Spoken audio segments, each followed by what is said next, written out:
Alright, on this video, I had a Plenty of Fish date that was essentially a hooker. Kind of interesting story, but Plenty of Fish, I've been on and off the website for a number of years. It was really good. My buddy that I've known for a lot of years met his wife on Plenty of Fish, and they've got a kid, they live in a nice house, things like that. I know a lot of really good success stories with it, but back in July of 2015, Plenty of Fish was bought by Match.com, and essentially recently it's kind of been like ran into the ground a little bit. They've tried to like auto-bot everything, and if you go on it these days, it's just spammed with scams and stuff like that. It was a really legit site. I met a couple of really awesome girls, and I also lived with one of them for a bit of time, and so it wasn't bad at all. But when Match bought it, they kind of ran it, or running into the ground. They're kind of trying to like auto-bot everything, because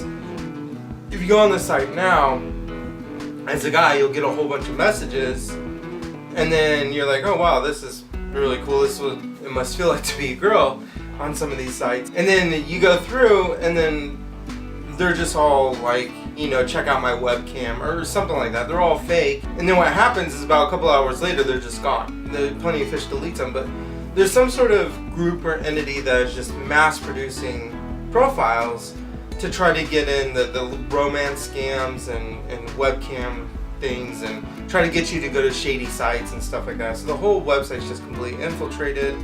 And looking at the forums and stuff like that, a lot of people are saying, well, Match just isn't caring because they want their base to go over to Match.com, which is a paid service and all that stuff. Date I did have, not recently, a couple months ago, I decided to share the story, was essentially a prostitute.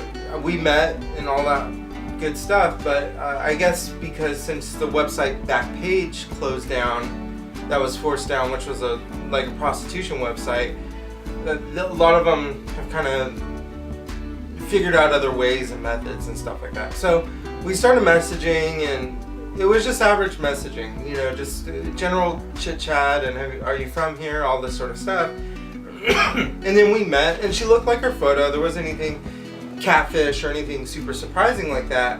But as we're on the date, certain questions started popping up. She started making interesting comments like, well, I've kind of, you know, if a guy pays me, I'll kind of do a couple extra services for them or go home with them or something like that.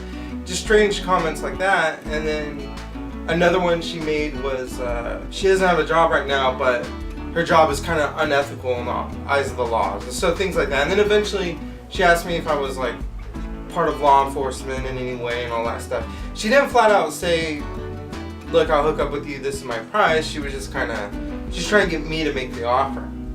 But she was hinting big time on it. After a couple of questions, I knew right away what was going on, and we're sitting at this bar, and I could tell she just wants to get out of there, do her thing, and make a couple bucks. If not, you know, it wasn't going to be a date that was going to be like 2 hours long and hang out, have a good time, see a movie, go to the beach or something like that. You know, it was just, she wanted to know if I'll pay for sex, and if I wasn't, she just wanted to leave. That's essentially how the date went, and I kind of felt bad for her because I bought her like a pack of cigarettes, and because the bar would sell smokes, and she was complaining she didn't have any cigarettes. So I was like, alright. So I bought her a couple of cigarettes and a couple of drinks, and then just talked to her casually for a little bit, just trying to do, you know, sort of the right thing. But I wasn't going to pay for it whatsoever. But the interesting thing is afterwards, I was like, I wonder if I should report this to Plenty of Fish, that I just had a date with someone that was essentially a hooker. I decided to leave it alone, let her do her own thing. I'm not like super opposed against it, but it just kind of sucked because I was looking for someone, and was, you know, you kind of take your time out of your day and all that stuff only to find out. Because if she'd send a message through the app like, look, this is the deal, then I would have been like, oh yeah, not interested. But at the same time, she can incriminate herself. So after this, we ended up just hanging out at the bar for an hour, and then she had her friend pick her up, and it was just this weird guy that picked her up in some like shady car. It was funny.